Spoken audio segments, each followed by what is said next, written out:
దెయ్యాల వల్ల వస్తాయి. అందుకే దెయ్యం పట్టింది దీనికి ఒక వైద్యుడు కావాలని చెప్పి చాలా మంది ఎక్కడికి వెళ్తారు?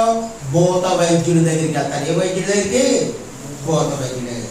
మేము ఇందాక వస్తున్నాం, టిఫిన్ చేసి టీ తాగాం, ఏ లక్షణంలో ఆగాం.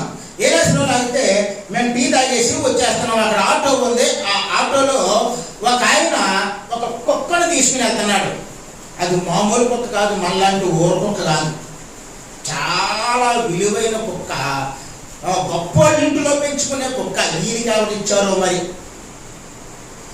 ఇచ్చిన ఈయనకి ఆ కుక్కకి ఏం చేసిందట? జబ్బు చేసిందట. కుక్కకి ఏం చేసింది? జబ్బు చేసింది. మేము వచ్చేసాం ఇద్దరం అని. కుమార్ అక్కడికి వచ్చి ఆగాడు. కుమార్ అన్నీ పరిశీలిస్తాడు, కుక్కలేంటి నక్కలేంటి అన్నింటినీ పరిశీలిస్తాడు.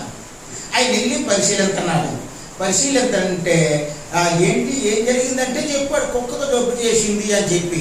మరి ఎక్కడికి తీసుకెళ్తున్నారంటే, కుక్కకు జబ్బు చేసింది, డాక్టర్ గారి దగ్గరికి తీసుకెళ్ళాం కానీ మందులు ఇచ్చారు కానీ మందులకి తగ్గలేదు. ఇప్పుడు మేము ఈ కుక్కనే ఎక్కడ తీసుకెళ్తున్నాం? భూత వైద్యుడి దగ్గరికి తీసుకెళ్తాం. ఏం కట్టించనాకే? ఓం కట్టించనాకి. ఏం కట్టించనమాట?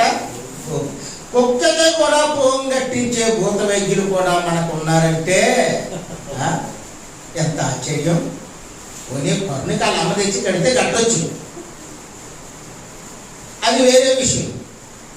మరి కుక్కకి కట్టించలేకపోతున్నాడు అంటే నమ్మకం దేని మీద ఉందంటే దేవుడి మీద లేదు. నమ్మకం దేని మీద ఉందంటే బాగు చేసే దేవుడి మీద లేదు.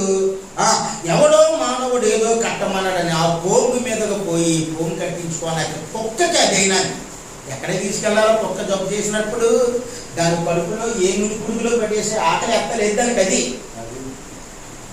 అదైనా ఆల్సేషన్ డాగ్ లాంటిది. అది కక్క ముక్క అయితే కానీ తిందో. వీడు పప్పు బెల్లం ఇలాంటి ఏవో పెడుతున్నాడు అంతే. ఈ మామూలు భోజనం పెడతా లేదు, అందుకు నేర్చించిపోతుంది అది. అలాంటి కుక్క కోసం పోగు కట్టించడాకే ఒక చోటుకి వెళ్తున్నాడు. దేవుడి మీద నమ్మకము లేని ప్రజలు ఎంతో మంది ఉన్నారు.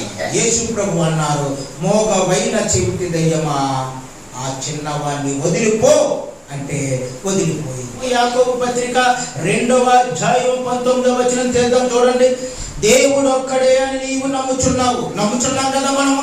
దేవుడు ఒక్కడే అని నీవు నమ్ముచున్నావు. అలాగు నమ్ముట మంచిదే. దెయ్యములు నమ్మి వణుకుచున్నవి.